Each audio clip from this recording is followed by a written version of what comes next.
Hi, so this week's column is about adult acne and problem skin generally. So we're not talking about the odd spot. Most of us know how to either deal with those or just kind of suck it up and live with. This is for people, for women for whom skin is just, a real bind that they have. They find they have lots of spots, and it's horrible for somebody who suffers from really bad skin, and obviously I understand people want to know how to treat it effectively, which is why this week, whereas I normally test everything, and if I say I love something, it's because I really, really do love it. Because of the subject matter this week, and because I'm not a sufferer of spots to any great extent, and I've never had acne, I felt the right thing to do was to get people to test for whom this is a genuine problem, and they understand what's working and what's not. So that's exactly what I did, and the products I've recommended in the column were products that had a really great effect on these women. But I am just going to talk you through just a little bit on how best to manage acne and problem skin, and show you a couple of products.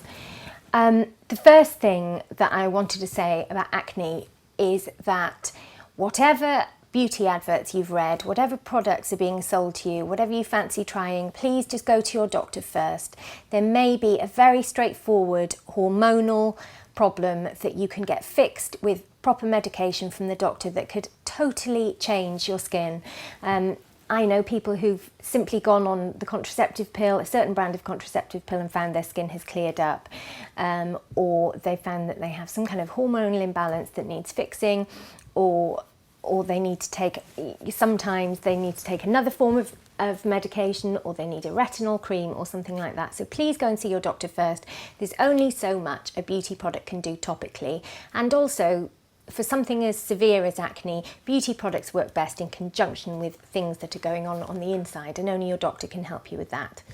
Much as I know people think food massively affects your skin, there's very little evidence to support this, by the way.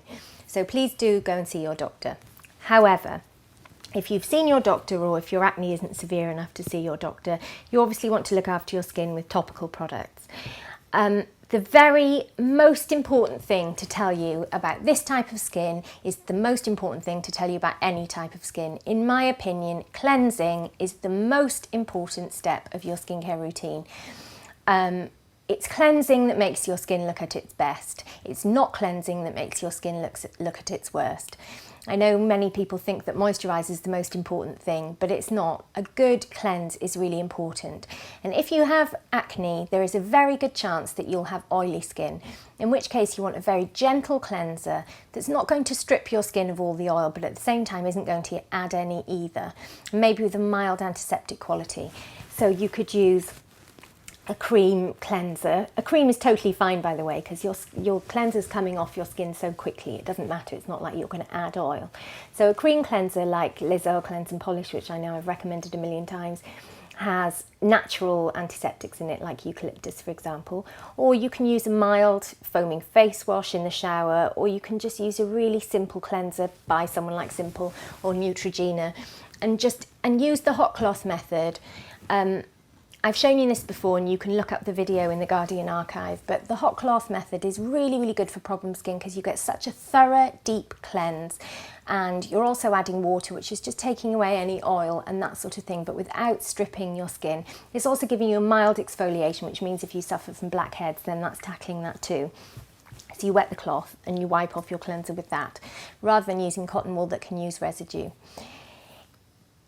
As I mentioned before about using a cleanser that doesn't strip, there's a reason for that. Cleansers designed for problem skin that just rip all the oil out of your skin are a really bad idea, because just like if you go on a starvation diet to lose weight, the minute you start eating even normal food again, your body goes mad and starts holding on to calories madly because it's in starvation mode. Your skin is quite similar. If you're constantly robbing it of natural oils, then it overcompensates and produces more oil because it doesn't know what's happening, and it's having it taken away all the time. Much better to choose a a gentle, mild product that's not adding oil, but it's not taking stacks of it away either. If you want to draw out oil, you can always use a topical product, a localized product just on the spot. I'll come to that in a second. So cleansing is critical. The other big mistake that people make when they have spots is they think they can't wear moisturizer because that's adding oil. This is just simply not true. Moisturizer is still really important. It makes your skin comfortable, and the other thing is it is so possible and really, really common to have dehydrated skin and oily skin at the same time, because dehydrated skin lacks water and dry skin lacks oil. So you could have oily skin, plenty of oil in your skin, but still be really, really lacking in water, and that's where moisturizer is really important. It makes your makeup go on nicer, your skin looks healthier, feels more comfortable, and so on. The key thing to choosing a moisturiser if you do have problem skin is to choose an oil-free moisturiser. Now, back in the day, these were hard to come by. You can now get them everywhere at every price point. Neutrogena do a really good one, for example, and it's, you know, less than £10. So it's a moisturiser that's not putting oil or grease into your skin. All it's doing is adding a sort of watery moisture, and this would be ideal if you suffer from problem skin. So get a moisturiser that's oil-free, get a really good cleanser. Then you're on to treating the actual spots. Those are your basics. Don't veer from those at all. Don't think you have to take them out of your routine. Just carry on as normal over there doing your cleansing and your moisturising. Your specific spot treatments can be things like serums, sticks, gels, and so on. So I'm going to show you a couple of those now. Now, there are two main ingredients when it comes to treating spots that manufacturers use, beauty brands use. One is salicylic acid. What salicylic acid does is it dries out the spot and exfoliates the skin, so it turns over the cells while drawing out oil and sort of cuts short the life of a spot. Salicylic acid can be quite strong though, so which is great in a way. So for example, this is salicylic acid gel.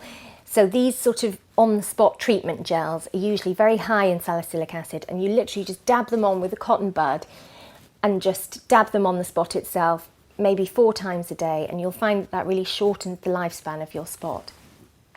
Salicylic acid is available in lower doses in things like cleansers, for example, and that's absolutely fine. But these really concentrated ones are just for the head of the spot, and they'll get rid of things like whiteheads. The other time you find salicylic acid quite a lot these days is in pads. These are really good.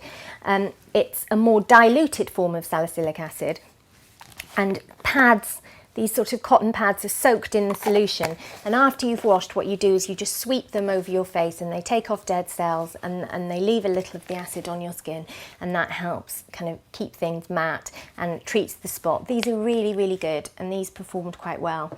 If you're somebody who prefers a more natural treatment, and I know there are lots of you, and lots of people have intolerances to chemicals and so on, then you can use tea tree oil, which is a natural antiseptic.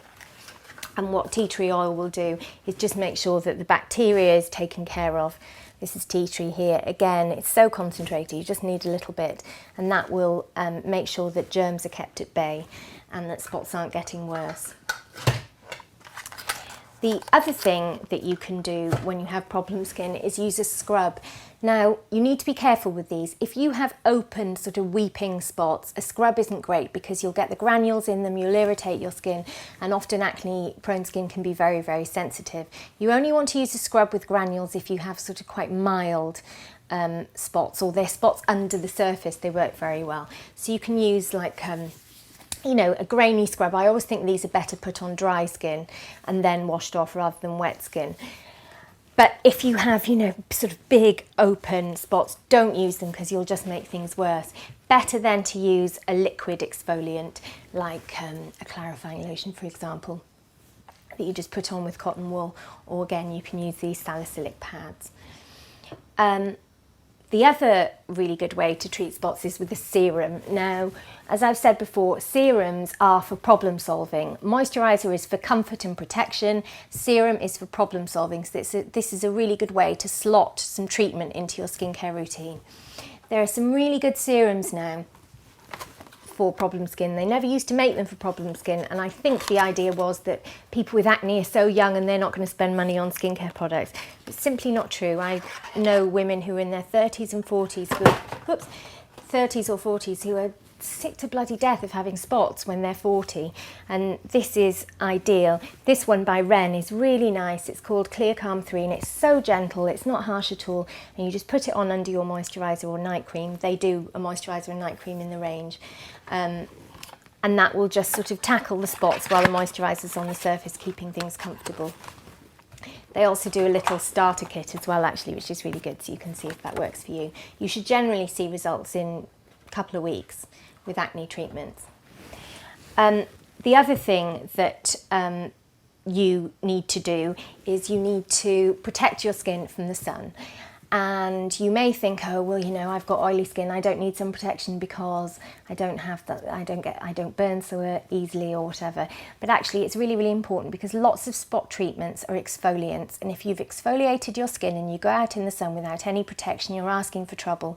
It is really, really important to protect your skin when it's been resurfaced. When you've taken the top layer off and you've got virgin skin underneath, and then you go out into the sun, then you're really in danger of damaging it. So an SPF is really important. And again, oil-free ones are really, really easily available.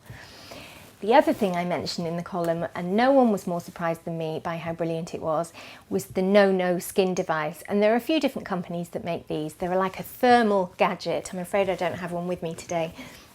They're a thermal gadget and you click them on the spot. I think it's 4 times a day.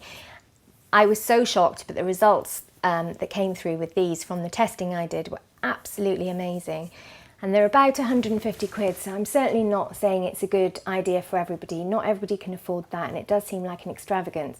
But if you have acne and you've been to your doctor and you've tried everything else, why not? I mean, if your skin really, really gets you down, then personally I think that's got to be money well spent. It's a really worthy investment. Finally, masks. You can get lots and lots of masks for problem skin.